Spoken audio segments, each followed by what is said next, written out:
a note in Genesis chapter 25, and those of you who are reading the whole book are in this unfolding drama. It's just wonderful, wonderful. We can only touch on a little of it.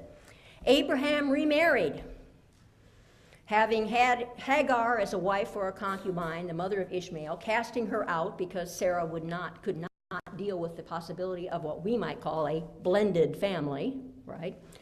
And he now, with Sarah's passing and Hagar way off somewhere else, he marries Keturah. And one writer suggested that probably that was the least traumatic and most satisfying of all Abraham's marriages.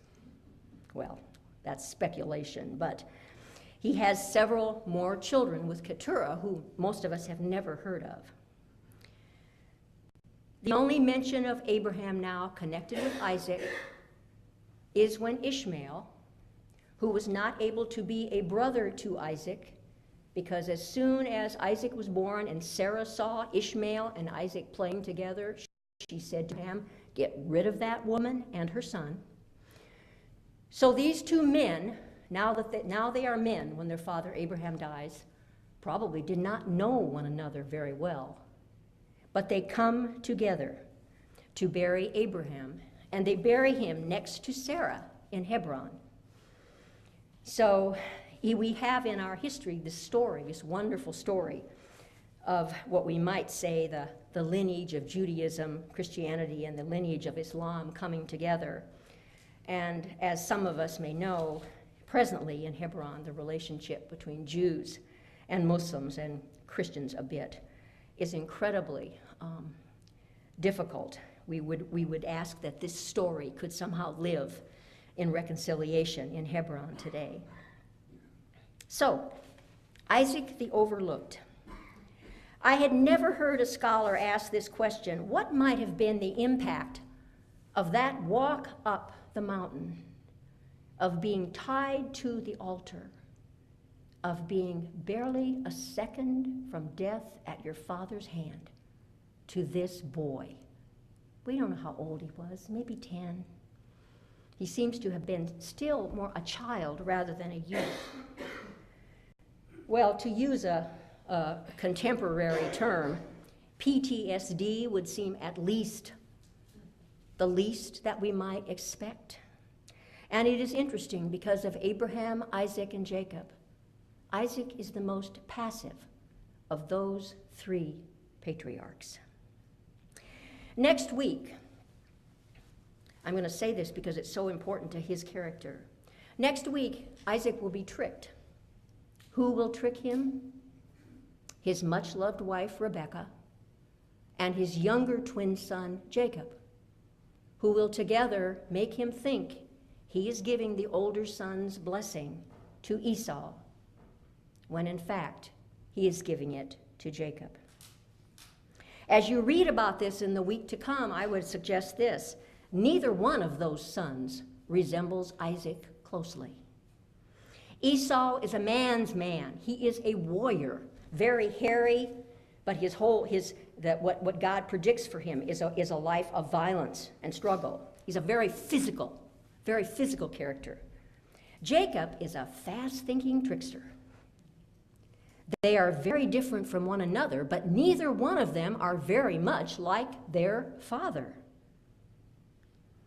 Perhaps that might also be understood as a part of the traumatic legacy of being a second from being murdered by one's father atop a mountain, and having that understood to have been God's decree. In Jewish rabbinic stories, one of them, and I wish we Christians had more of these kinds of stories, elaborations. In Jewish rabbinic stories, there is one story that says, at the climax of the binding story, at the moment that Abraham raises his knife, about to take Isaac's life, tears drip from Abraham's eyes into the eyes of Isaac, impairing Isaac's vision for the rest of his life. And those of you who know the story of the tricking of Isaac to switch the birthright from Esau to Jacob, know that that was able to happen because Isaac could not see. He could not tell by vision which son it was coming to him to claim that birthright. Metaphorically, we might say that the trauma on Mount Moriah changed the way Isaac saw the world for the rest of his life. That perhaps for Isaac, there was never a truly safe place. He had much worldly success like his father and like his son Jacob would have. He lived until the end of chapter 35, even beyond where you may read for next week. And like as he and his brother Ishmael buried their father, his sons, Jacob and Esau, now they were really enemies at one time, not just took different paths. They were enemies because Jacob tricked Esau. They come together to bury Isaac. Finally, the name Isaac derives from the Hebrew word for laughter. Those of you who read about the beginning of the promise of Isaac's birth know that in two different places, Sarah is told and Abraham is told that Sarah will give birth to a son. And what do they both do? Oh, yeah, really. The text says Abraham falls on his face. I mean, it's the funniest thing he's ever heard. Sarah laughs behind a door, but the angel calls her on it. So they both laugh that these old people, will have a child. I suggest to you that this naming might be the crucial overlooking of Isaac. The laughter his name draws attention to is not his laughter, is it? It's the laughter of his parents, their delight that they will have this boy, they will have this son.